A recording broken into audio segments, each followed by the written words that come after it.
Good morning, dear friends. Today, Jesus says, "Behold, an hour is coming and has already come for you to be scattered, each to his own home, and to leave me alone. And yet I am not alone, because the Father is with me."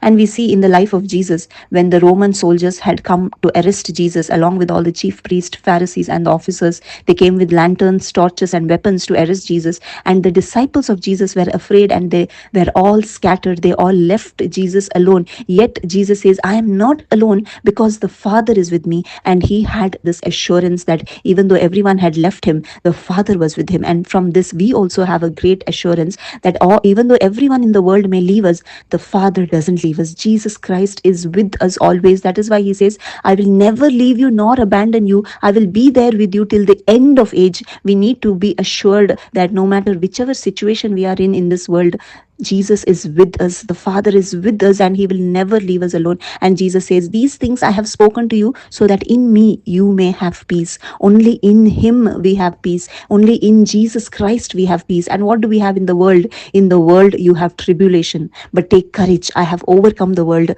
Jesus overcame the world. And we see the disciples, after the ascension of Jesus told them to wait till they would receive power from on high. And we see when the disciples were all gathered on the day of Pentecost, they were praying, and we see the Holy Spirit. They received the Holy Spirit, they received the power from above. And after they received the Holy Spirit, they had courage. They were not afraid of anyone, even though in their life we see they were imprisoned, they were beaten, and they had great tribulation from the people around them, from their own people. They had trouble and tribulation, yet we see they were bold, they were courageous, and they did not fear, because they had the Holy Spirit. Jesus was living in them, and in this situation they were not afraid of anyone. They also could overcome the world, just like how Jesus overcame the world. And today we also, if we are true followers of Jesus, we also need to have this Holy Spirit in us. Holy Spirit is the Spirit of Jesus living in us, inside of us. And when he lives inside of us, we can also overcome the world, we can also overcome sin. We will not have fear,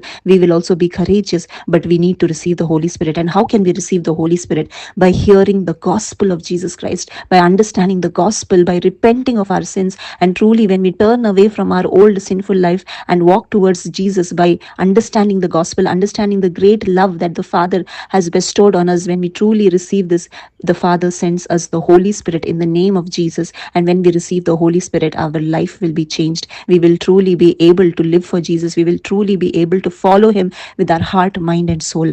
And this is what the Father wants from each of us. He wants us to be true disciples by receiving the Holy Spirit and following him, being obedient to his word, being doers of the word, not only hearers, but truly receiving Jesus in our heart and following the word of God by being bold, being courageous, and not allowing fear to enter our life, because we need to understand that the Father is with us always. He will never leave us, he will never forsake us. Thank you. God bless you.